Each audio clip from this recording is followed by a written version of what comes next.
Copenhagen might be good at many things, so many in fact that it ranked as Monocle's most livable city for 2008. But innkeeping isn't one of them. Till now at least. One thing the city has been lacking is an outstanding hotel to match Copenhagen's outstanding design history. For a brief moment, Copenhagen looked almost like it wouldn't make the grade until the Hotel Nimb opened its doors and raised the game. The family-owned venture has set the bar so high that hoteliers from around the world might want to pay a visit. We want to change the mental concept of what a hotel is. We don't see hotel as a service machine with all kind of formulated way to welcome guests. We want to make it into a home. When we took over the building like 2 years ago, it was a theater set. We wanted to change it into a real building with real materials because we are material fascists. For us, quality is material. It has to be wood planks this thick, and for us, that established quality that you can feel that you're walking on something and you can feel the walls of bricks. So that has been the exercise to try to build a real house instead of a theater set, and then we want to make it into a Scandinavian building. When you travel around the world and you see high degree of luxury, it's catalog luxury, which we don't like catalog luxury. For me and for our family, luxury is something that the glass here is specially made for this house. I know the designer, we've been talking about what the Nimb glass should be like, so it's a whole series of glass and everything's like that.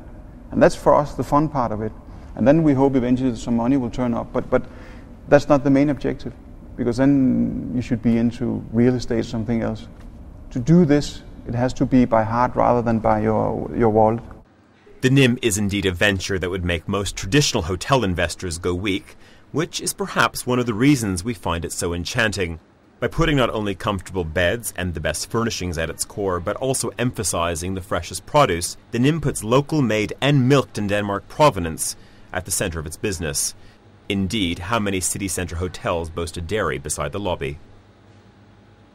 You can't copy what we do, because the way that we're brought up by our parents, we're really a true family business. To pay that kind of attention to detail, an organization can't do that, because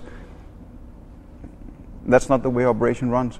This is more like it's an obsession rather than, and it's not very business-wise, because if you take the business plan for this and put it forward to some kind of investment group, they'll probably turn their back and walk away, because it's too crazy. The mix of things, to have a hotel and a dairy in the same building, it's insane.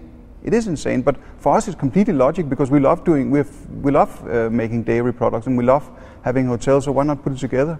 Why should you? I mean, we milk the cows at 4, we get the milk at 5, and at 6:30 when you wake up, your yogurt is fresh. I mean, for us it's logic, but I mean, in a business kind of perspective, you can't make anything more foolish than that.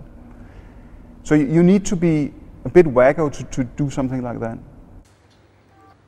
Aside from the bricks and mortar, what's actually happening in the kitchens and really on the shop floor, let's say? There's one principle goes throughout the house. There's nobody producing food anywhere, that be the kitchen, the deli, or any place, even the dairy, where you can't see what's going on. You can see the produce we use, the stock and everything, so there's nothing hidden here. It's very, very open. We play with open cards. What you've done here, do you think you as a family could repeat this? Because Copenhagen's a wonderful place, but it doesn't have the most attractive winter. Are you already thinking about a Nimb on the Med, potentially, or a warm version of this? No, I believe in one-offs. I mean, we have a lot of successful restaurants and business, but we never tend to copy a success. It should be. We never repeat our name. We have strong brand names in our household, but we never repeat the brand name. But we start all over each time, because each place have to have its own soul. For Monocle in Copenhagen, I'm Tyler Brûlé.